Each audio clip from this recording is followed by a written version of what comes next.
ভাষা শহীদ হিসেবে সালাম, বরকত, রফিক, জব্বার, শফিউরদের নাম এই জাতি জানলেও ৫২, ২১ এবং ২২ ফেব্রুয়ারি শহীদ হয়েছিলেন কমপক্ষে ১২ জন। ঢাকা রাজপথে বুকের তাজা রক্ত ঢেলে দিয়ে তার রক্তের অক্ষরে চিরদিনের জন্য লিখে গেছেন মাতৃভাষার জয়যাত্রার কথা। জীবন দিয়ে প্রমাণ দিয়েছেন মা, মাটি এবং মাতৃভূমির প্রতি হৃদয় নিংড়ানো ভালোবাসা। ৩ জন ভাষা সৈনিকের সঙ্গে কথা বলে ২১শে ফেব্রুয়ারির ঘটনা জানাচ্ছেন মাসুদুল হক, ছবি তুলেছেন আল মাসুম সবুজ। ১৯৫২ সালের ২০শে ফেব্রুয়ারি নুরুল আমিন সরকার ঢাকা শহরে ১৪৪ ধারা জারি করে সভা সমাবেশের ওপর নিষেধাজ্ঞা আরোপ করলে সার্বিক পরিস্থিতি পর্যালোচনার জন্য সন্ধ্যায় এখানেই বৈঠক হয় সর্বদলীয় রাষ্ট্রভাষা সংগ্রাম কমিটির। এই বৈঠকে সভাপতিত্ব করেন আবুল হাশিম। দীর্ঘ আলাপ আলোচনার পর সিদ্ধান্ত হয় ২১শে ফেব্রুয়ারির ১৪৪ ধারা না ভাঙ্গার পক্ষে, কিন্তু সাধারণ ছাত্ররা সেই সিদ্ধান্ত মানতে পারেননি। ২১শে ফেব্রুয়ারি সকাল ১১টার দিকে গাজীউল হকের সভাপতিত্বে ঐতিহাসিক আমতলায় শুরু হয় বিক্ষুব্ধ ছাত্রদের সভা। ১৪৪ ধারা ভাঙ্গার পক্ষে বিশ্ববিদ্যালয়ের রাষ্ট্রভাষা সংগ্রাম পরিষদের আহ্বায়ক আব্দুল মতিন বলেন, ১৪৪ ধারা ভাঙ্গা না হলে এর ভয়ে ভবিষ্যতে কোনো আন্দোলনই এগিয়ে নেওয়া যাবে না। না যদি যান তাহলে পরে আর কোনোদিনও আন্দোলন করে আপনারা কোনোদিন এই অধিকার পাবেন না। সবাইকে জিজ্ঞেস করলো আপনারা কি চান, আর সবাই বললো যে আমরা ১৪৪ ধারা ভাঙি না, আমরা এগিয়ে যাব। উদ্দেশ্য হলো মানে পরিষদ ভবনের সামনে যে আপনার পিকেটিং করা এবং এমএলএদের বাধ্য করা যে তারা যেন প্রস্তাব আনে বাংলা ভাষার পক্ষে। ভোটাভুটি হলো ৩০০-১ হয়েছিল।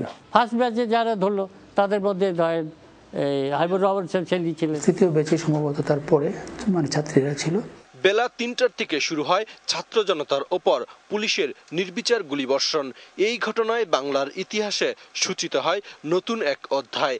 মায়ের ভাষায় কথা বলার জন্য চরম আত্মত্যাগের মাধ্যমে সারা বিশ্বে বাঙালিরা স্থাপন করে অনন্য নজির।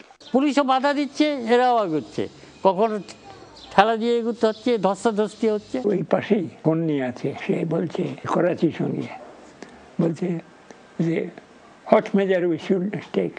তো বলে যে drastic measure what? You fool, you do not understand?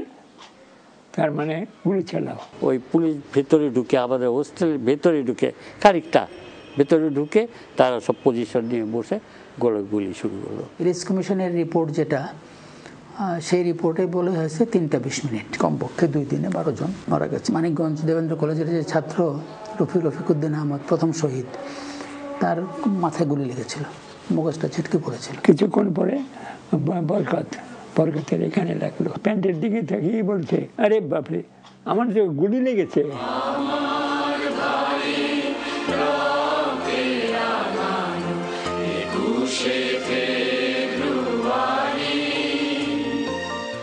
এরপর গোটা আন্দোলনের চরিত্রই পাল্টে যায়।